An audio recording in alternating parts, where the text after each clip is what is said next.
Assalamualaikum warahmatullahi wabarakatuh.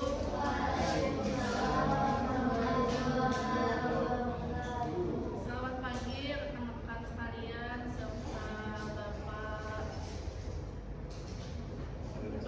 Rio. Pada kesempatan kali ini kami dari kelompok 3 yang menganggotakan saya sendiri, Muhammad Karimah, dan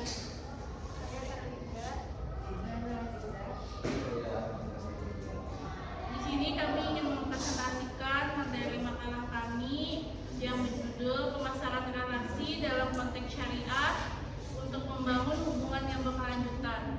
Baik, tanpa mengurangi rasa hormat, langsung saja masuk ke sebelumnya kami di sini membahas 5 topik atau 5 subbab, yaitu yang pertama, bagaimana sih kira-kira pemasaran relasi ini dalam perspektif syariah, terus juga prinsip-prinsip syariah yang diterapkan dalam pemasaran relasi ini apa aja sih. Terus yang ketiga tuh, bagaimana kira-kira nih strategi untuk membangun hubungan jangka panjang dengan konsumen dalam pemasaran syariah.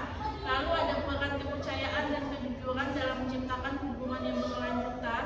Dan yang kelima, ada tantangan dalam menerapkan pemasaran relasi berbasis syariah di era modern ini. Baik, yang pertama itu ada pemasaran relasi dalam perspektif syariah. Seperti yang kawan-kawan ketahui, bahwasanya kita tidak menutup kemungkinan kita tuh selalu bersosialisasi atau berhubungan antar manusia satu sama lain loh. Nah, jadi dalam pemasaran syariah pun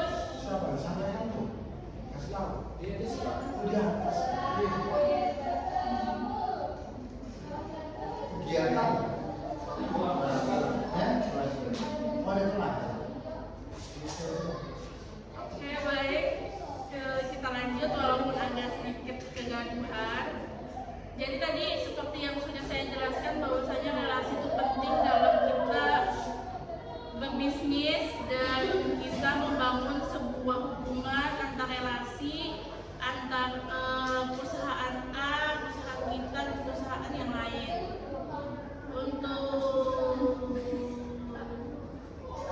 Jadi relationship marketing dapat dipahami sebagai proses di mana perusahaan menjalin dan mengembangkan hubungan berkelanjutan dengan pelanggan maupun calon pelanggan.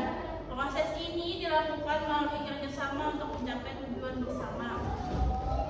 Lebih lanjut, konsep ini juga mencerminkan pergeseran fokus dari pemasaran berbasis transaksi tunggal menuju pembangunan relasi yang berkelanjutan dan yang saling menguntungkan. Tujuan utamanya tentu adalah untuk menciptakan serta mempertahankan komitmen pelanggan yang memberikan nilai bagi perusahaannya. Jadi kayaknya sudah banyak kita belajar tentang dunia ekonomi, sedikit banyak itu pasti sudah tahu bahwasanya dalam membangun sebuah bisnis emang sih bisa aja ibaratnya tuh dengan kita tangan sendiri, tetapi kan karena kita tuh perlu modal, perlu yang namanya mengembangkan usaha lebih lanjut. Jadi ada yang namanya tuh investor atau semacam kolega bisnis kayak itu biasanya disebut tuh. Jadi dengan adanya relasi atau pemasaran relasi ini dalam perspektif syariah itu tentunya sangat membantu dan sangat bagus untuk dikembangkan, karena itu juga salah satu upaya untuk dalam prinsip syariah itu tolong menolong, kita tuh saling membantu, saling menerapkan keadilan, kejujuran tentunya. Jadi menurut perspektif syariah dengan pemasaran relasi ini tentunya tuh positif itu responnya karena mencerminkan hal-hal baik. Terus yang kedua yaitu prinsip-prinsip syariah yang diterapkan dalam pemasaran syariah yang akan dibacakan oleh Adija. Prinsip syariah yang diterapkan dalam pemasaran syariah yang pertama itu ada prinsip kejujuran atau sifting. Jadi kejujuran dalam pemasaran relasi syariah ini tidak hanya sebatas tidak berbohong saja, tetapi juga mencakup komitmen untuk menyampaikan informasi secara utuh dan tidak menyesatkan. Dalam prakteknya, kejujuran membantu menciptakan citra positif perusahaan di mata konsumen karena konsumen merasa aman dan tidak dirugikan. Dengan demikian, kejujuran menjadi fondasi utama dalam membangun hubungan yang berkelanjutan dan penuh kepercayaan. Lalu prinsip yang kedua ada prinsip amanah, yaitu yang dapat dipercaya. Amanah dalam pemasaran relasi menuntut perusahaan untuk konsisten antara janji dan realisasi. Hal ini mencakup kualitas produk, ketepatan waktu, serta pelayanan yang diberikan kepada konsumen. Jika amanah dijaga dengan baik, maka konsumen akan merasa dihargai dan cenderung mempertahankan hubungan jangka panjang dengan perusahaan tersebut. Prinsip yang ketiga, transparansi. Dengan adanya keterbukaan informasi, konsumen dapat mengambil keputusan secara rasional tanpa merasa tertipu. Selain itu, transparansi juga membantu mengurangi potensi konflik atau kekecewaan yang dapat merusak hubungan jangka panjang. Prinsip keempat ada prinsip keadilan, yaitu memastikan bahwa setiap konsumen mendapatkan perlakuan yang setara dan tidak dirugikan. Prinsip ini juga mencerminkan tanggung jawab sosial perusahaan dalam menjaga keseimbangan antara keuntungan dan kepentingan konsumen. Selanjutnya ada prinsip maslahah atau kemanfaatan. Di sini menekankan bahwa kegiatan pemasaran harus memberikan manfaat yang luas dan tidak merugikan pihak manapun. Hal ini mendorong perusahaan untuk lebih selektif dalam menawarkan produk serta mempertimbangkan dampaknya bagi konsumen dan masyarakat. Jadi pemasarannya tidak hanya berorientasi pada profit, tetapi juga keberkahan dan nilai sosial.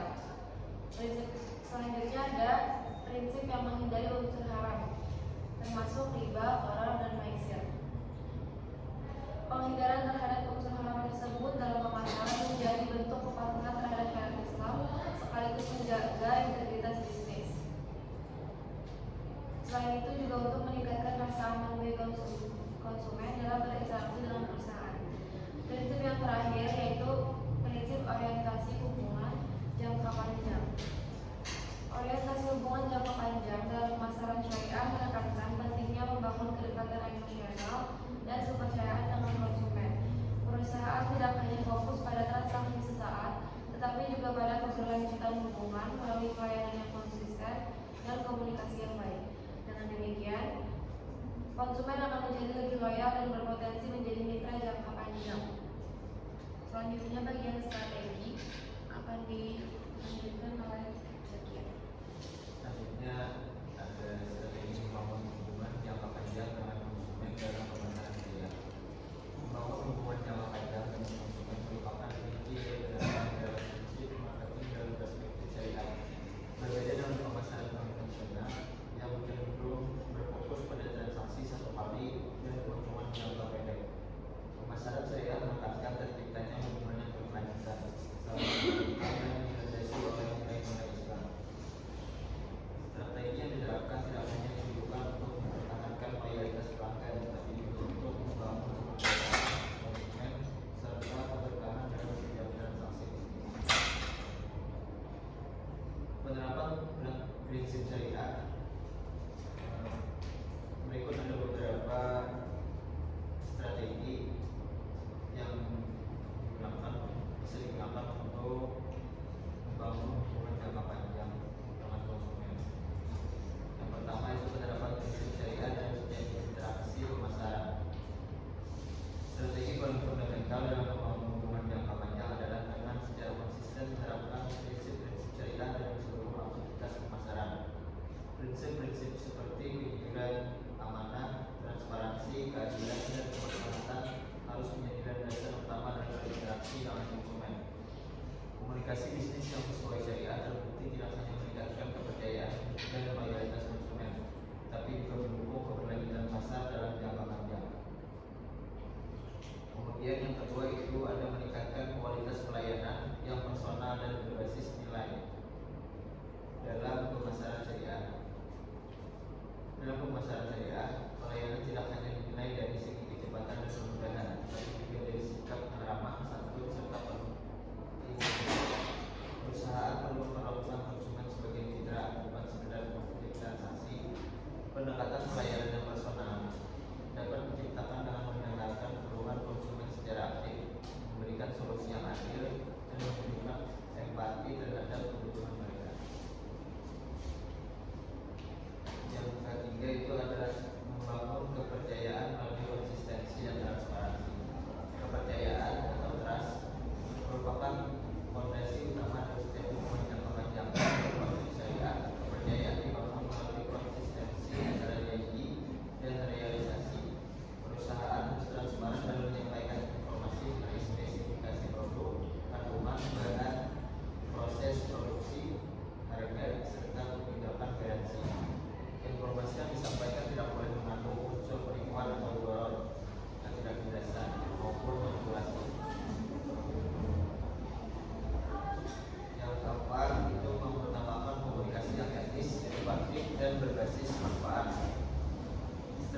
diskon khusus bagi konsumen yang loyal atau program bagi hasil untuk mitra tetap.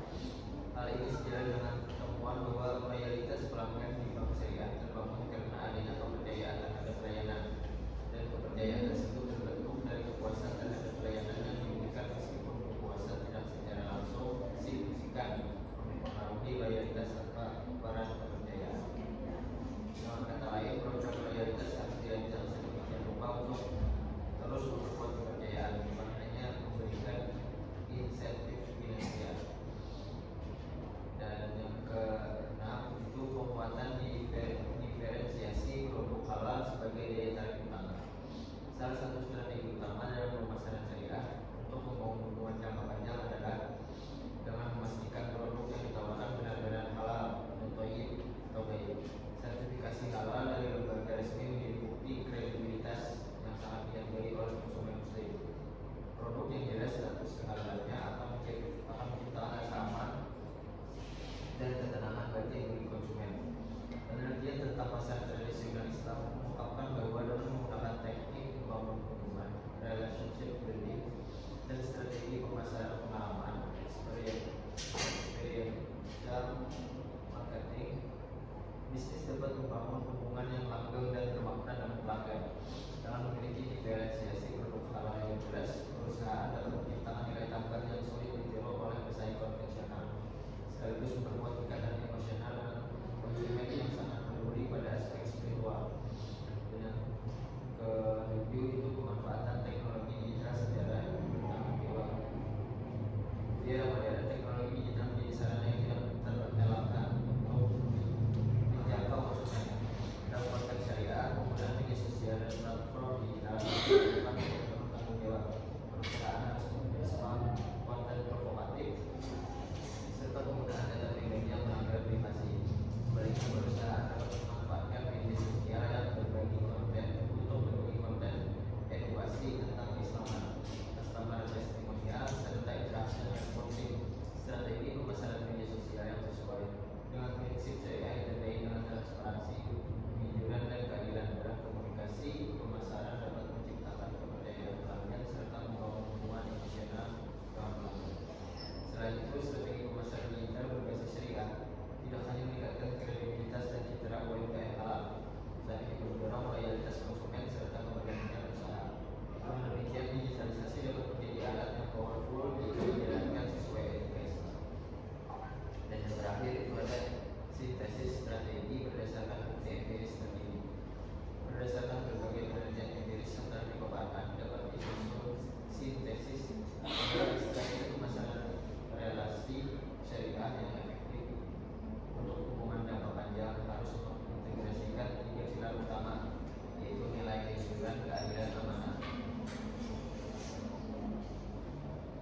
Yang kedua, fungsi, yaitu kepercayaan, kepuasan, ikatan religius.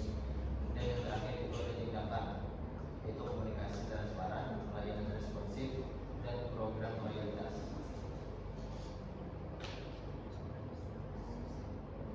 Dengan demikian, implementasi strategi yang terintegrasi antara nilai syariah dan praktik pemasaran modern akan menghasilkan loyalitas yang lebih kokoh dan berkelanjutan.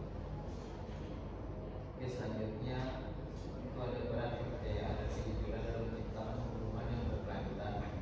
Akan diberikan oleh anak saya, saudari Bunda.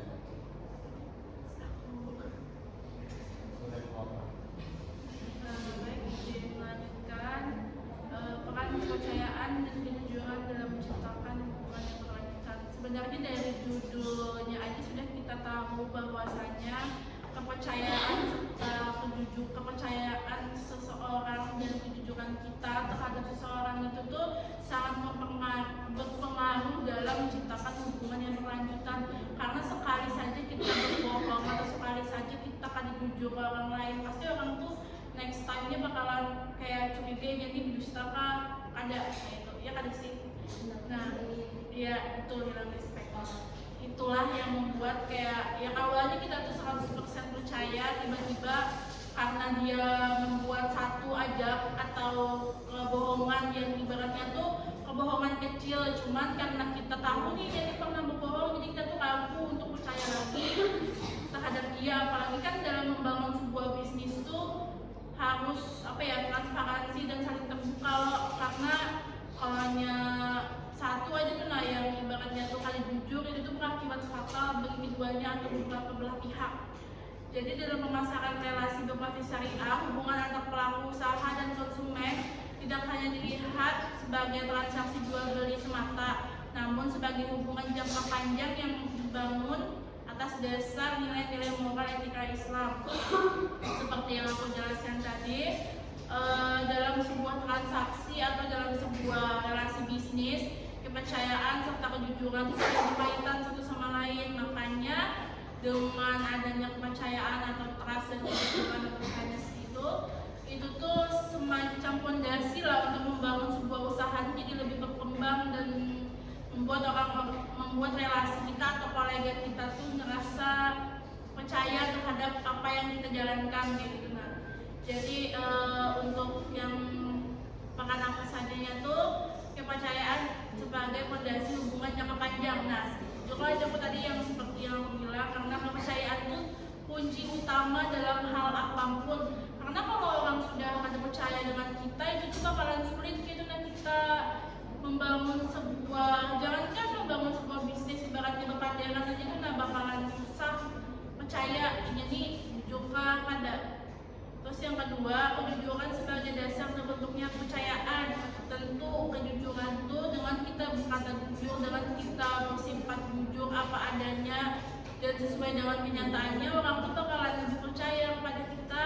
Karena orang tuh ngerasa kayak, oh ini sudah jujur ya, walaupun jujur tuh sakit terkadang, cuman lebih baik jujur daripada menutupi hal-hal yang hal-hal yang mungkin kedepannya tuh membuat orang tuh kan percaya lagi kayak kita. Terus yang ketiga, hubungan kepercayaan, kepuasan loyalitas dengan konsumen atau dengan kolega kita percaya terhadap kita tuh, mereka tuh bakalan loyal, terus mereka tuh bakalan lebih puas dengan hasil kinerja kita. Karena dengan mereka ngerasa oh ini bisa dipercaya, oh ini jujur, jadi kita tuh bisa bisa membangun relasi yang bagus itu satu sama lain.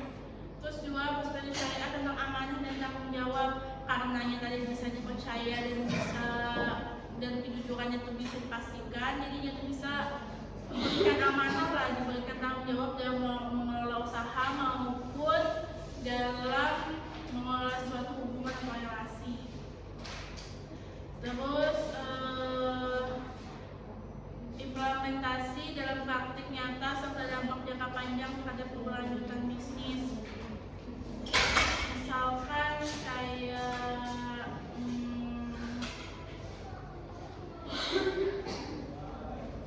misalkan kayak aku nih fisikawan, misalkan itu gini, ada di keluarga aku tuh hendak keadaannya tuh membangun sebuah bisnis, tapi Inyani membangun sebuah bisnis berkawan.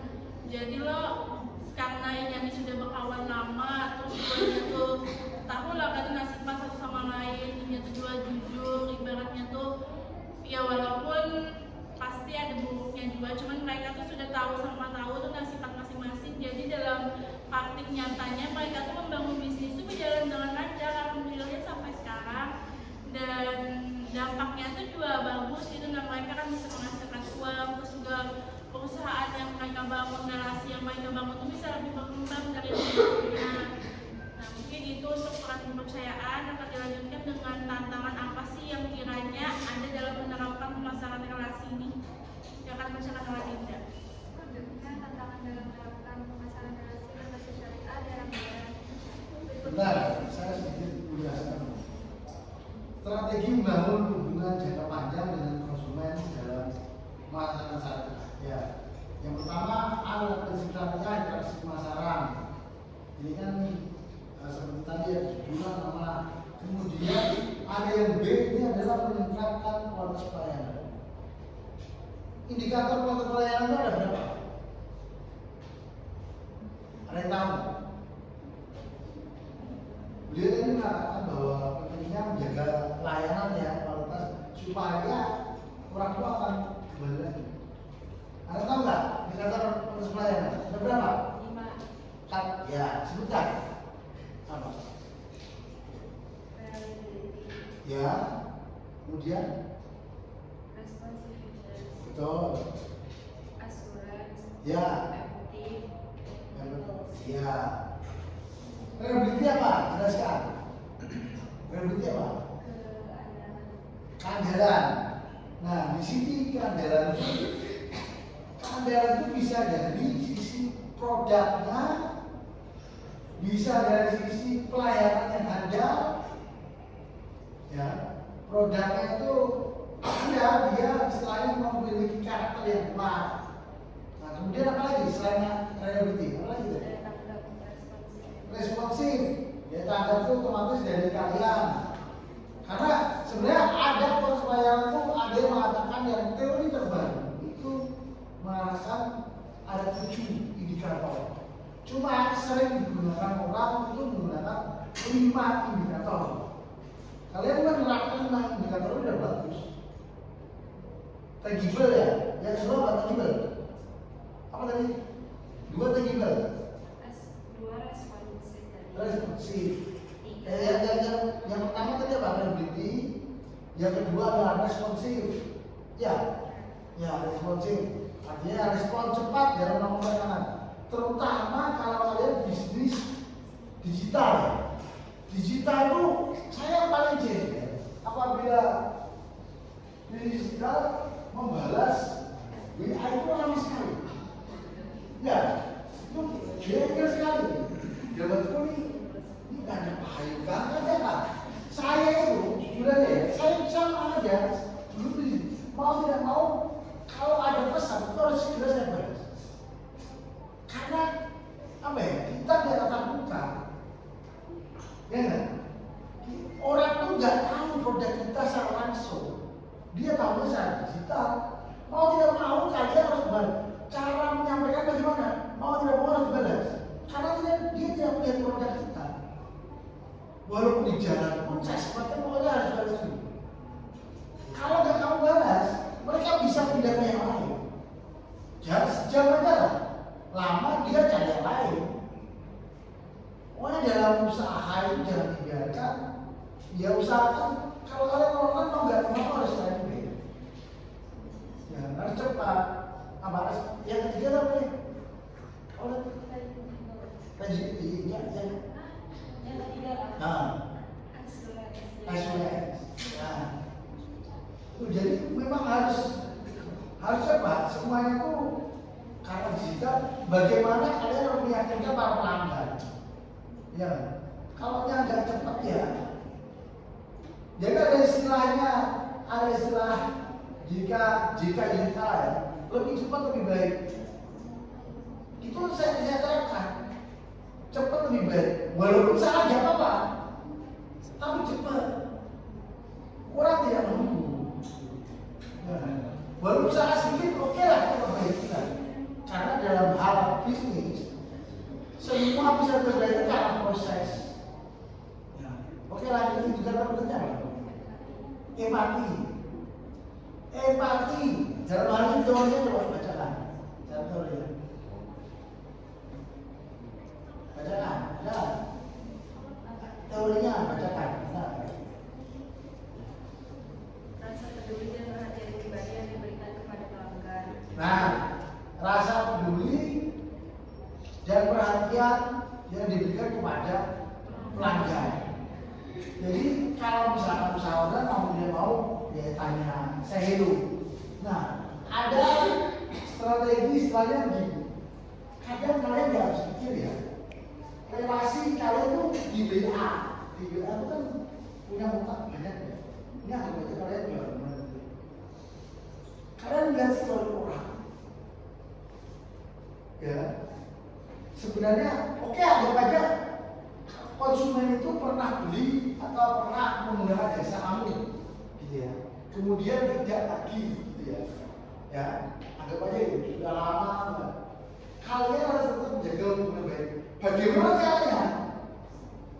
caranya begini, ketika dia apa ya story, kalian bisa kasih like akhirnya, karena apa? Itu ada tanda loh.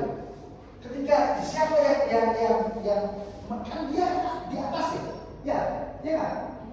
Kalian yang mulai kasih love ya, kasih ya itulah ya. Dia kan akhirnya kan di atas. Tanpa kita sadari, itu sebenarnya menjaga hubungan baik antara kita dengan rekan bisnis kita. Mereka akan selalu mengingat, ya kan? Karena pada suatu ini paling atas, oh pak, paling atas Saiful. Nah, dari akhirnya, ya kan? Nah, ya itu salah satu apa lah. Jadi kalian harus apa ya? Tetap menjaga, kemudian memberikan empati. Ya itu kan bagian dari Anda, bagian menghormati ya, memberikan apresiasi. Nggak ada salahnya. Apa susahnya sih tinggal. Tapi kalau rekan-rekan yang lain nggak usah ya. Tapi kalau ada kemungkinan dia jaringan kita atau yang perlu kita bangun secara baik, kasih aja. Apa susahnya sih? Nah, ya, buat kode. Ya. Paling tidak nama kalian itu dilihat. Itu pasti itu akan menerima. Oke, itu apa ya? Tangible. Teorinya apa? Penampilan fisik, fasilitas, peralatan, teknologi. Nah, tangible berkaitan dengan fisik, terutama fasilitas, ya kan? Fasilitas yang digunakan, semuanya sudah tahu lah. Kalau teknologi, saya yakin kalian lebih canggih dari saya. Oke, lanjutkan silakan yang tadi. Yang lain mau bahas apa? Saya mau menjelaskan untuk kalian. Baik, ini melanjutkan tantangan dalam menerapkan pemasaran relasi berkelanjutan di daerah modern ada 7. Yang pertama, kurangnya pemahaman pelaku usaha tentang prinsip syariah. Masih banyak pelaku usaha yang belum memahami secara mendalam konsep pemasaran syariah, seperti kejujuran atau sidik, keamanan, dan larangan barang. Hal ini menyebabkan penerapan relationship marketing tidak berjalan optimal karena tidak berlandaskan nilai syariah secara utuh. Yang kedua, ketidaksesuaian antara klaim dan praktik syariah. Sebagian perusahaan menggunakan label syariah hanya sebagai strategi pemasaran tanpa implementasi nyata. Ketidaksesuaian ini dapat merusak kepercayaan konsumen dan menghambat terbentuknya hubungan jangka panjang. Yang ketiga, tantangan etika dalam praktik pemasaran. Masih ditemukan praktik tidak jujur seperti manipulasi informasi produk yang bertentangan dengan prinsip pemasaran syariah. Hal ini menjadi hambatan utama dalam membangun hubungan relasional yang berkelanjutan. Yang keempat, kompleksitas regulasi dan sertifikasi halal. Proses sertifikasi halal yang memerlukan waktu, biaya, dan prosedur tertentu menjadi kendala bagi pelaku usaha, terutama UMKM dalam mengembangkan pemasaran berbasis syariah. Nah, bentar. Ini ada yang mau dibahas ya dulu. Ini dari minimnya administrasi kajian praktis ya. Kemudian kedua kompleksitas regulasi dan sertifikasi halal. Ada yang mau dibahas? Ini. Jadi ada yang mau tanyakan, silakan. Hah? Ada yang mau tanyakan? Ada. Silakan ada diskusi kan? Nah, jangan dibaca aja. Kalau tadi kan pertama kan sudah dibaca toh. Yang pertama tadi, nah sekarang ada diskusi. Nah kita bahas soal minimnya implementasi dari kajian praktis. Nah, kajian pemasaran saja masih terbatas, belum sepenuhnya aplikatif. Nah, siapa tahu ada pandangan, silakan terkait dengan ini. Apa? Silakan ucapkan. Atau nggak bertanya tapi punya persepsi, silakan. Ayo, ya apa? Banyak yang di depan, silakan. Bro. Nah, apa mungkin bercerita soal apa? Apa?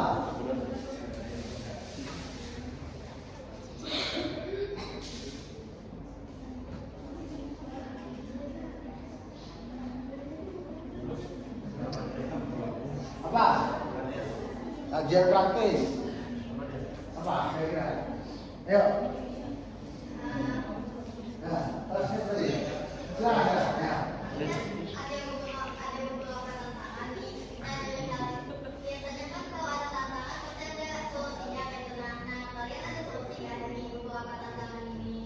Nah,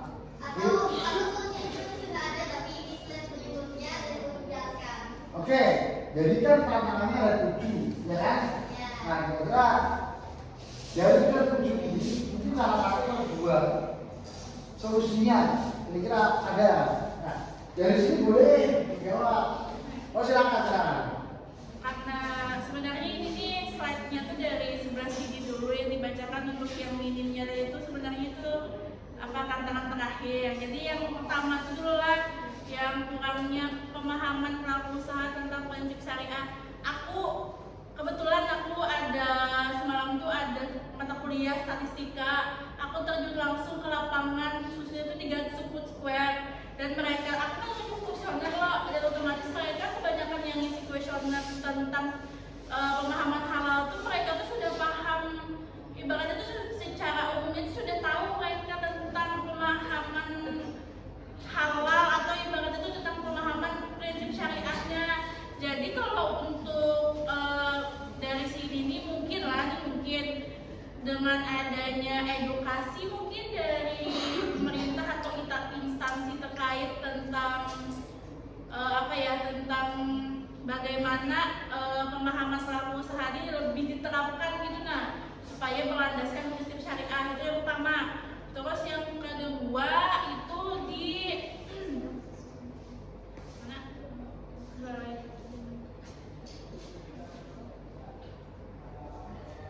Nah, yang ketiga itu di tantangan etika dalam praktik pemasaran. Sebenarnya ini bukan tantangan yang besar kayak gitu, nah karena alhamdulillah kebanyakan kebanyakan pelaku usaha mungkin sudah menerapkan prinsip kejujuran, tetapi tidak dipungkiri bahwasanya itu masih ada mungkin beberapa pelaku usaha yang kurang jujur pada konsumennya.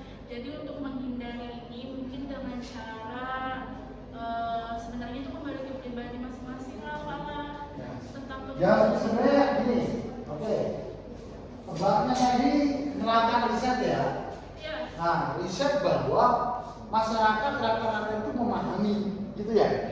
Ya, konsep dalam syariah. Cuma belum diimplementasikan secara baik. Nah, perlunya edukasi dari pemerintah. Kemudian dari etika. Beliau sudah banyak menjalankan atau belum? Untuk prinsip-prinsip syariah sudah banyak menjalankan belum? Juga. Jadi gini, contoh kecil aja ya. Sebenarnya masih banyak yang menjalankan. Contoh, buah durian 10.000, ya kan? Ketika kita datangi, betul ada 10.000. Tapi yang 10.000 itu buah yang bagus-bagus loh, ya nggak?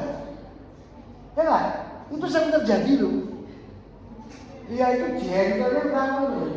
Ya kita kan melihatnya pertama datang, ya kan? Dipikirnya yang ada di pajangan itu 10.000 itu. Nah kalau seperti itu bagaimana?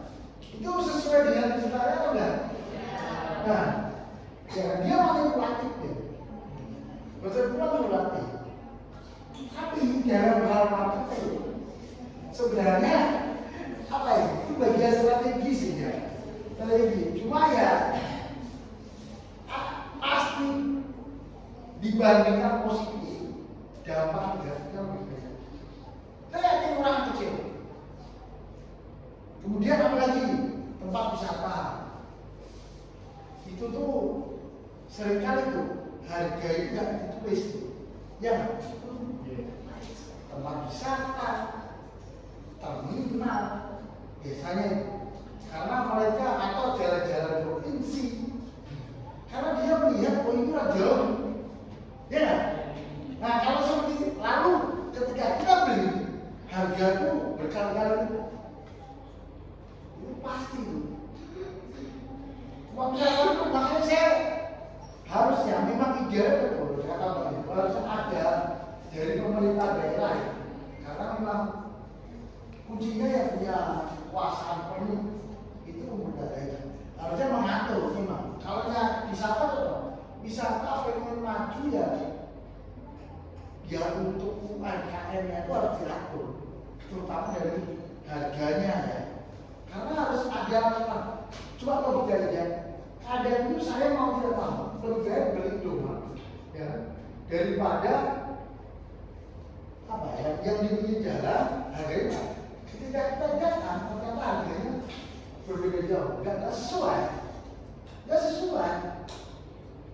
Kalau di toko itu coba, apakah mereka ketika mereka menawar tidak mau? Ya nggak? Karena sudah tahu harganya. Nah, kalau yang dinaikkan itu kira-kira harganya bagaimana? Hah? Sesuai perencanaan ya? Kan dia kan memang sekarang dia ada. Aku kan memang nggak mengatakan harganya sekian. Ayo, gimana? Oh ya, ada yang lain? Jangan yang lain? Hah? Kenapa? Oh, maju tidak jelaskan. Terus yang lain?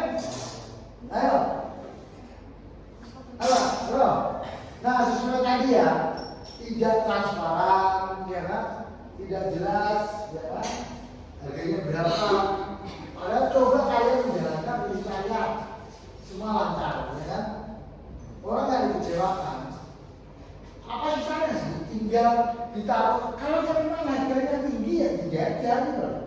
Kan orang bisa aja memilih, ya nggak? Gitu. Kadang begitu, harga sedemikian jauh gitu. Ya, apalagi yang mau tanya siapa? Apa?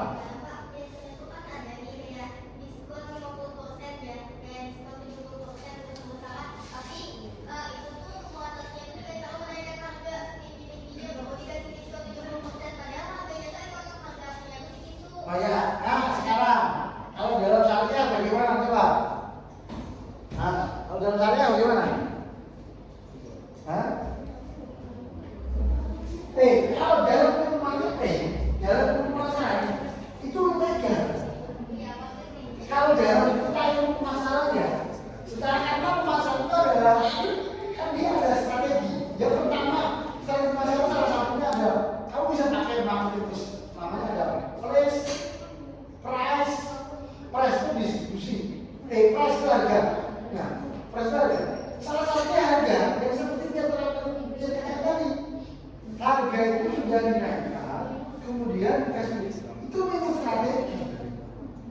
Kemudian contoh lagi selain itu, beli 2 dan 1 itu sudah dikalkulasikan. Ya, itu kalau dalam strategi pemasaran itu sah. Sasaran itu. Nah, sekarang kalau dari prinsip harga, prinsip harga bagaimana? Ada yang bisa menjawab? Hah? Kategorinya apa? Apa? Bagaimana? Manipulasi yang lain? Nah, yang lain kalau itu pelajaran lain dijualkan banyak. Aku ada loh, biasa saya tanya. Nah, ayat-ayatnya ada sebutkan. Kalau ada ayatnya, pesantren semua sorry. Coba. Ya. Ada nggak? Dari yang 4 kira-kira? Nggak ada, Pak. Nggak pesantren, Pak. Ya. Hah? Ayo, kira-kira. Ya, kalau ada yang kan gini. Sehari-hari itu kan saya yakin mungkin dari banyak ada yang mengatakan manipulatif itu tidak dalam transparan. Mungkin ada di salah satu sisi bahwa ada yang ya itu tidak apa-apa. Saya ada mungkin ada yang mengatakan itu. Tapi kalau dalam konvensional ekonomi, strategi pemasaran, manajemen itu tidak apa-apa. Karena memang ada strateginya, strategi harga. Ya, strategi harga itu bisa harga dimurahkan, Macam-macam. Nah, ini dari ada pandangan silakan. Ya, ada. Dari prinsip karya, coba saya prinsip karya tadi. Nah, apa lagi?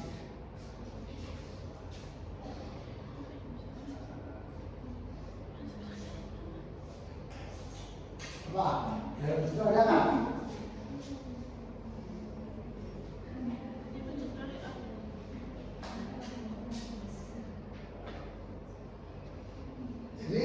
Jadi kalau yang bicara harga seperti itu sebenarnya tidak bisa. Tapi katanya para ibu yang suka dia punya model kepanjang dia.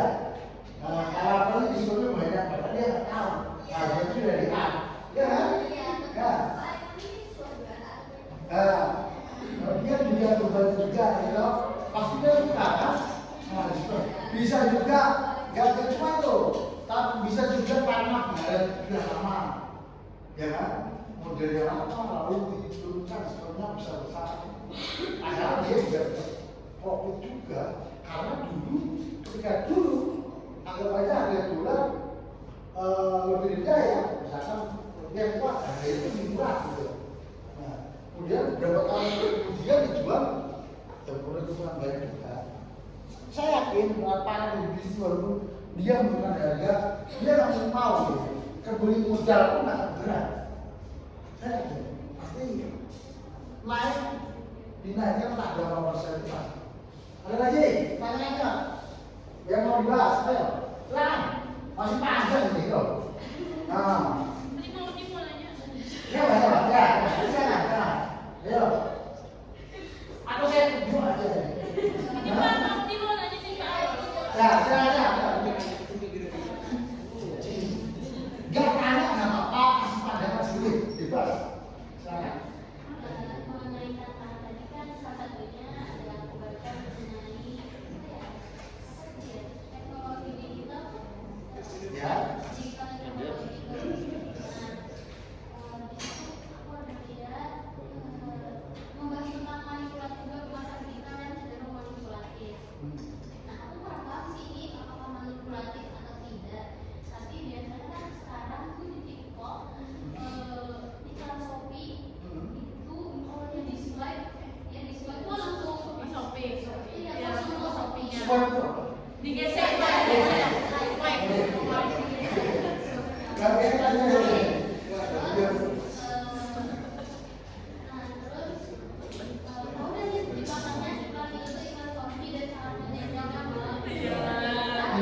Terus itu ya. Berubah apa sih? Yang awalnya iklan helm, tiba-tiba iklan burung. Jadi sebagai TikTok tuh nge-geser lagi, masuk lagi ke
Dan aku termasuk orang yang mau dimaksud juga, yang kayak melihat sedikit lucu masukkan keranjang. Dan lama-lama algoritma TikTok aku tuh isinya itu semuaan gitu. Nah, dan aku tuh masuk orang yang mau jual. Sebenarnya itu tuh ada pengaruh baik dan buruk yang aku TikTok pun rasakan. akan muncul Gitu. iklan biasa. Beberapa untuk ada Iya. ada dari TikTok. Iklan karena saya nggak tahu TikTok.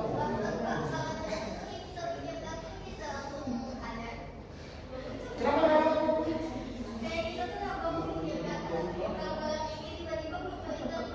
Itu kalau saya begini. Kadang itu padahal kita tidak pernah mengetik di Google atau di mana ya. Ya, tiba-tiba barang yang kita inginkan itu muncul. Itu terkadang prediksi ini asumsi saya, prediksi saya. Itu karena kita pernah mendiskusikan itu. Serius, saya berpikir itu bahwa ini ada itu kan saya nggak ada detek sama sekali. Saya diskusi dengan kawan, ya kan? Tiba-tiba itu ketika apa ya? Entah buka Facebook atau apa, tiba-tiba muncul. Artinya saya berpikir, jangan-jangan AI ini juga mendengarkan obrolan kita kemudian masuk. Serius saya ngobrol sama tembak, aku nggak kenal loh. Tiba-tiba muncul tembak. Ya, itu. Kemudian ada lagi ketika saya apa ya namanya balik ke Jawa itu, balik ke Jawa itu yang muncul apa? Hotel. Coba ya, padahal saya nggak pernah hotel. Nah, hotel Traveloka muncul itu mungkin memang algoritmanya ada kemungkinan tanpa kita sadari ngobrol itu memang mungkin masuk itu. Nah ini sedikit cerita dari mbaknya. Ada lagi yang mau bahas atau ingin cerita silakan. Apa? Silakan. Oh ya.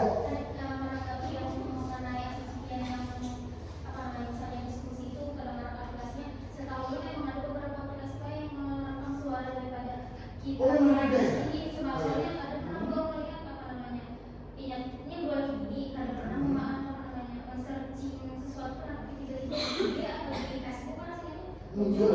Nah, karena gue ini penasaran, jadi dicoba mau mendiskusikan mengenai anjing padahal gue itu ada tiba-tiba dia tuh mengenai Ya. lewat Facebook Muncul. rasanya di Facebook atau di aplikasi Ya. emang ada makanya di setiap pengenalan kan ada izin kalau biasanya itu sebelumnya sudah Oh, ada iya. yang karena bisa diizinin Ada kemungkinan ya. Ya memang seperti itu semakin canggihnya digitalisasi ya. Ya, kadang dia sering terjadi. Betul sekali. Ya, ada lagi yang lain. Ayo. Apa? Ya makanya apa ya? Ya memang benar ada yang mengatakan suatu saat kita akan dengan itu. Iya, ada beberapa memang iya karena saking canggihnya apa ya? Skala kognitif, artificial intelligence, ya kan? Ada lagi? Ya, udah. Ada lagi? Apa lagi? Silakan. Oh ya, nah ya.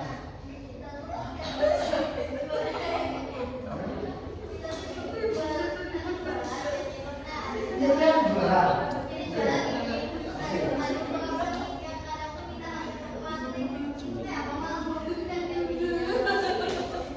Nah, ada yang bisa menjawab. Hei, ini. Hah? Saya pernah kita sama bapak kali makan kucing, terus kalau sekarang masih video kucing Ya. Oke. Nah, itu tadi ada yang membuktikan juga ya. Ngobrol makan kucing ternyata muncul di kita makan kucing. Ya. Oke, sekarang kita bahas dari babnya itu tadi.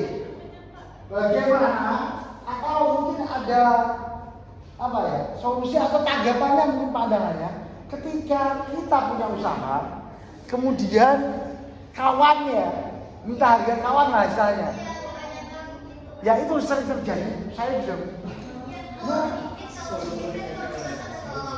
ya Ya, itu mungkin bagaimana?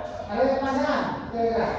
Apa jelas? Kalau saya enggak, makanya mau jawab silakan. Nah, silakan Pak. Apa? Masuk tadi. Ayo. Kira-kira itu apa? Bagaimana? Ada apa itu? Saya tunjukin aja kan ini. Harusnya biasanya kalau betul-betul teman malah lebih mahal.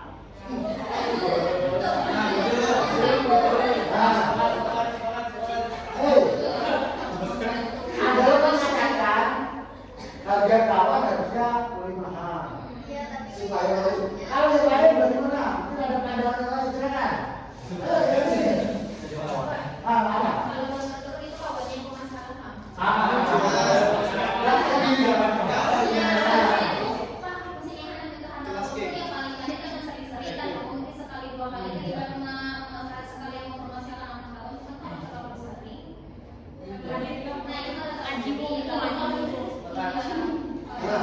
Ada lagi? Apa?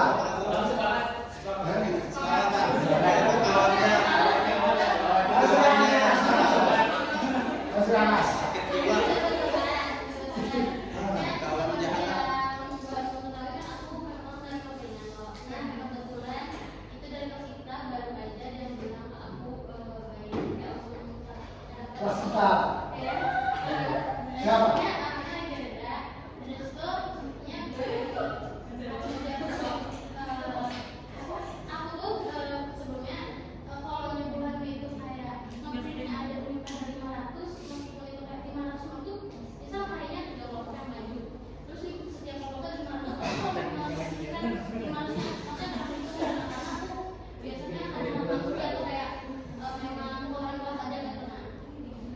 Jadi misalnya sehari itu mungkin apa kalau ibaratnya tuh kehilangan 2.000 sampai 3.000 gitu aku kayak gitu. Nah itu untuk hubungan sangat sedikit loh karena aku ada biaya mesin dan ya gitu lah. Ya. Nah ada kemarin tiba-tiba berjalan di dapur tuh kayak gitu.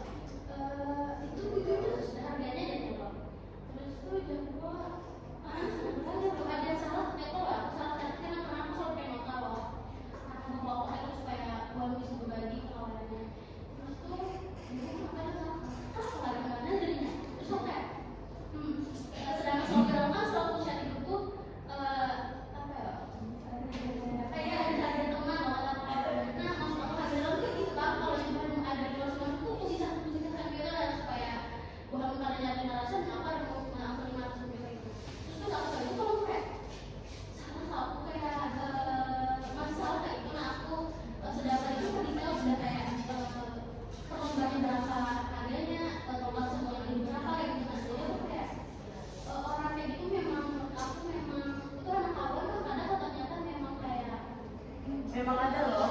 wah tetapnya ada kayak dulu kayak gitu kalau ada harga kalau memang harga temanku mungkin kalau yang selalu beli atau kita ada harga teman meskipun itu kan ada sesuatu itu temannya gitu kan tapi kalau ya kayak teman kayaknya keren mungkin sampai sini karena teman-teman dekat aku pun kayak buat tuh kayak 2.000 kayak asuran 2.000 3.000 tuh ambilnya udah ada gitu nah gitu aku lah jadi kayak memang mata-matanya kayak selalu perhitungan aja karena ada teman dan teman aku deh Kalau sekarang ada yang tanya lagi.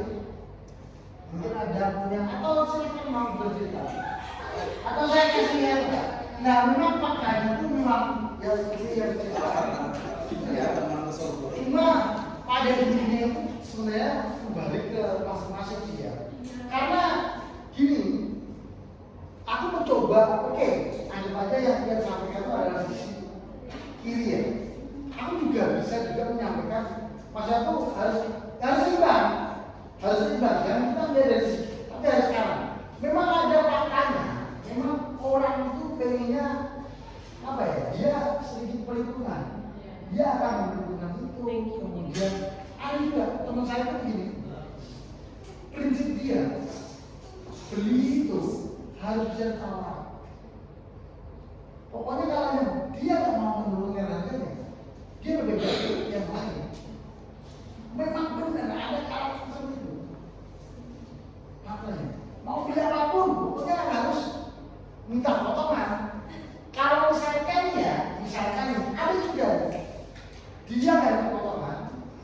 ya kan? Potongan harga dapat, tapi dia sangat nggak mau ruginya, minta bonus, mungkin mengambil apa, sekali ini lah, ya kan? Memang ada hal seperti itu. Jadi hal seperti itu dalam sebenarnya kalau saya menyikapinya itu ya apa ya? Yang biasa aja, yang penting karena kalau saya itu yang penting hubunganku semuanya itu baik. Yang penting dia tidak merugikan secara apa ya? Secara finansial itu sama. Karena pada dasarnya oke, misalnya aku dari sini hanya memulai keuntungan kecil, tapi yang aku harapkan semakin banyaknya orang yang termasuk itu pun masuk, akhirnya aku punya impact di yang lainnya. Impactnya apa? Makin rame, karena melihat rame kan itu berdampak ya. Artinya ada fungsi di sidang juga. Sudah dibilang, memang betul ya seperti itu ya tadi sebenarnya. Cuma kalian jangan baper, ya jangan baper. Kalau baper aja, gantian memakan apa? Supaya membuat rame. Nah, minimal misalkan dia, oh gini, ku kasih bonus, bantu carikan pelanggan ya. Nah gantian, ya kan? Enggak, dia tuh pasti orang seperti itu biasanya mau, karena dia yang menginginkan hanya sebatas potongan harga. Pasti, gini, pokoknya orang kalau biasanya ini karakter ya, yang lagi-lagi ini ada yang kehidupan. Nah, itu kehidupan itu ada saya kenal sih. Orang kalau biasanya itu biasanya dia mau membantu mempromosikan. Kecuali orang kalau harga sudah dia nggak nego itu, ya dia nggak oke deal misalnya. Kalau minta tolong ke dia, tolong bantu promosikan, agak berat. Dia nggak mau.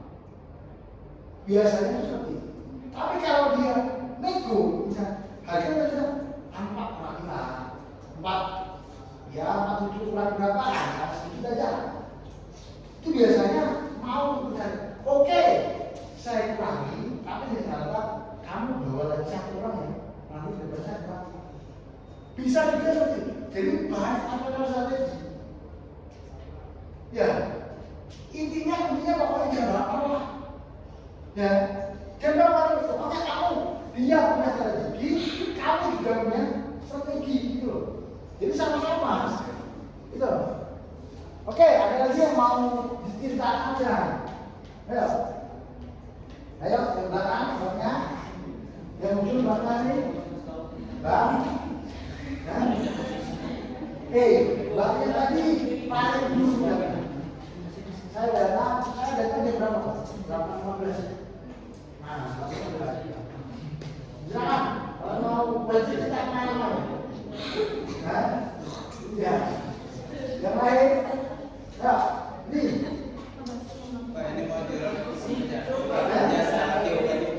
Tiup apa? tiup air.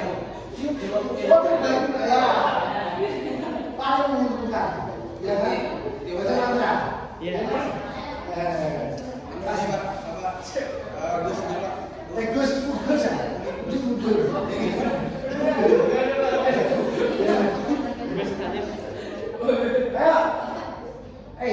Mohon maaf ya, sepertinya kan udah jelas ya. Terus sepertinya saya nggak bisa itu.